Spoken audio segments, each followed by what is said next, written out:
How to migrate Garena League of Legends account to Riot Games.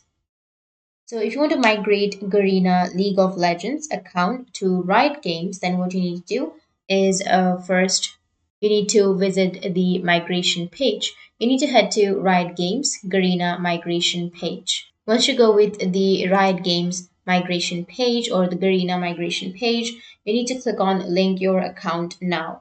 This will take you to the league link page. And after that, you need to log into your Garena account, use your Garena credentials to access your account, and then make sure you pick the right account to transfer. So select the account or Garena League TFT account that you would like to transfer. If you don't have one, then you'll need to go and log in or sign up. And Riot will show you what's being transferred, and you need to finalize the migration.